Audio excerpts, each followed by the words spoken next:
নামাজ ছেড়ে দিয়েছো, তওবা করো, মাফ করে দেবো। জেনা করেছো, তওবা করো, মাফ করে দেবো। আকাশ সমান গুনাহ করেছো, তওবা করো, মাফ করে দেবো। আল্লাহু আকবার। শুধু তাই নয়, আল্লাহ বলেন, বান্দা যখনই তওবা করবি তোরে আমি পছন্দ করি। আল্লাহর রাগ যেন আমাদের মধ্যে চলতে না থাকে, আল্লাহর রাগকে কমাতে হবে। আল্লাহর রাগকে আমাদেরকে কমাতে হবে। এই রাগ কমানোর জন্য আমাদের কি করা দরকার? আমাদের কি করতে হবে? আল্লাহর রাগ কমিয়ে দেয়, আল্লাহর গজবকে কমিয়ে দেয়। আল্লাহর সকল ধরনের বান্দার প্রতি যে ক্রোধ থাকে, এটাকে কমানোর জন্য সবচেয়ে উৎকৃষ্ট মাধ্যম হলো তওবা। বলেন কি? তওবা। তওবার মাধ্যমে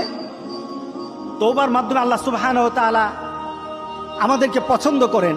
যেমন আল্লাহ সুবহানাহু ওয়া তাআলা সূরা বাকারার 222 নম্বর আয়াতে বললেন, ইন্নাল্লাহা ইউহিব্বুত তাওয়াবিন, ইন্নাল্লাহা ইউহিব্বুত তাওয়াবিন ওয়া ইউহিব্বুল মুতাতাহহিরিন। আল্লাহু আকবার, আল্লাহু আকবার। আল্লাহ বলতেছেন, বান্দা যদি আমার কাছে তওবা করো, আমি তোমারে ভালোবাসি।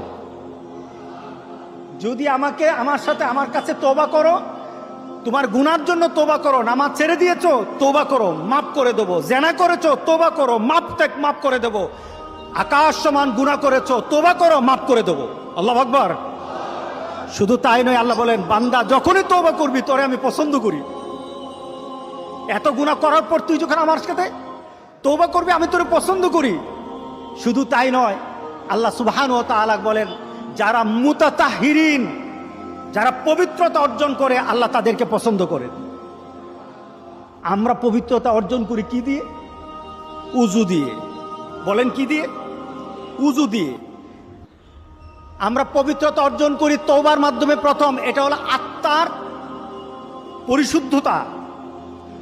আপনার দেহকে পরিশুদ্ধ করতে হবে, আত্মাকে পরিশুদ্ধ করতে হবে।